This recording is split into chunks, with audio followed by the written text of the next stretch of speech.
Hello friends, Gayatri క్రియేషన్కు స్వాగతం. గాయత్రి క్రియేషన్లో ఈరోజు మనం మొక్కజొన్న కంకి విత్తనాలతో గుగ్గిళ్ళు ఏ విధంగా తయారు చేయాలో తెలుసుకుందామండి. ఇది చాలా రుచిగా ఉంటుంది, త్వరగా అవుతుంది. ఈవినింగ్ స్నాక్స్గా కూడా ఇది బాగా ఉపయోగపడుతుంది. దీంట్లో మంచి ప్రోటీన్స్ కూడా ఉంటాయి.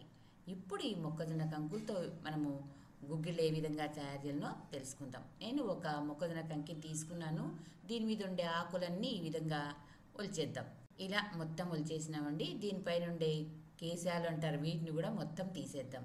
తీసేసి ఈ కండ నుంచి విత్తనాలన్నీ వేరు చేద్దాం. అల్చుకుంటే ఒక రకమైన రుచి, ఇలా గుగ్గిళ్ళు చేసుకుంటే ఒక రకమైన రుచి. దీంట్లో చాలా వంటకాలు చేయొచ్చు. ఈ విధంగా మనం కంకిని శుభ్రం చేసిన తర్వాత విత్తనాలన్నీ తీసుకుందాం. నాకు ఒక గిన్నెకు విత్తనాలు అయినాయండి. ఒక కుక్కర్ను తీసుకొని అందులో ఈ విత్తనాలను వేసేద్దాం. విత్తనాలు మునిగేంత వరకు దీంట్లో నీళ్లు పోద్దాం. ఎక్కువ అవసరం లేదు. కొద్దిగా రాళ్ళ ఉప్పును వేసుకుందాం. మూత పెట్టి 2 విజిల్స్ వచ్చేంత వరకు దీన్ని కుక్ చేద్దాం. గింజలు కొంచెం ముదురుగా ఉంటే 3-4 విజిల్స్ రానియండి. లేతగా ఉంటే 2 విజిల్స్ చాలు. స్టవ్ మీద పెట్టి కుక్ చేద్దాం. కుక్ చేసినామండి. ఇప్పుడు మూత తీసి చూద్దాం ఎలా ఉడికినాయో. బాగా ఉడికినాయండి. మనము ఒక గిన్నెని ఇలా నలిపితే మరీ మెత్తగా కాకూడదు, అట్లని గట్టిగా ఉండకూడదు. అంతవరకు కుక్ చేద్దాం. ఒక గిన్నెని తీసుకొని స్టెయినర్ సహాయంతో దీంట్లో ఉండే నీళ్ళన్నీ వడగట్టేసుకుందాం. ఈ విధంగా వడగట్టిన తర్వాత దీన్ని పక్కన పెట్టుకుందాం. ఇప్పుడు స్టవ్ వెలిగించి ఒక బాణల్ని పెట్టుకుందాం. దీనికి ఎక్కువ నూనె పట్టదండి, 2 స్పూన్ల నూనె చాలు.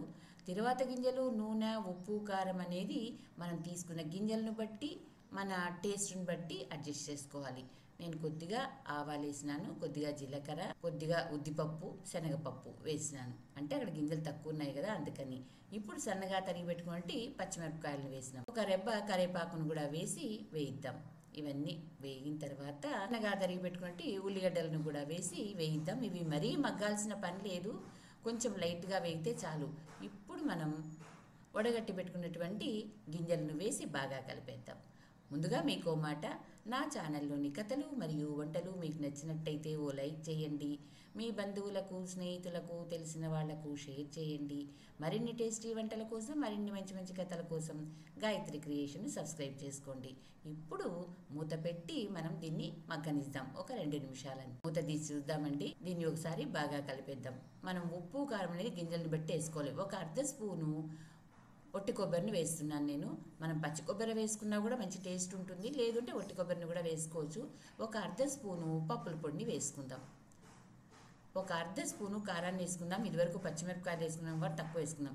ఒక 1/2 స్పూను ఉప్పుని వేసుకుందాం, ఎందుకంటే ఉడికిచ్చేటప్పుడు కూడా మనం ఉప్పుని వేసుకున్నాం కాబట్టి తక్కువ వేసుకుందాం.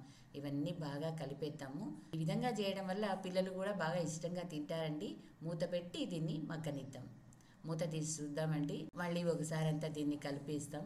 ఇంకా కొంచెం మగ్గితే బాగుంటుంది అనుకుంటున్నాను. ఇప్పుడు స్టవ్ ఆఫ్ చేసేసి మూత పెట్టేద్దాం. కొద్దిగా చల్లారిన తర్వాత కొత్తిమీర వేసుకోవాలి, ముందే వేసుకోకూడదు. ఇప్పుడు దీంట్లో కొత్తిమీరని వేసి బాగా కలిపేద్దాం. మరి వేడి ఉంటే కొత్తిమీర టేస్ట్ పోతుంది కాబట్టి కొంచెం చల్లారిన తర్వాత కొత్తిమీరని వేసేసుకొని దీన్ని ఇంకా సర్వింగ్ బౌల్ తీసుకోవడమే. ఈ మొక్కజొన్న విత్తనాలను మీరు తయారు చేసి మీకు ఎలా కుదిరిందో నా కామెంట్స్ రూపంలో తెలపండి. చివరగా దీని మీద కొత్తిమీరని వేసి గార్నిష్ చేసుకుందాం. Thank you for watching.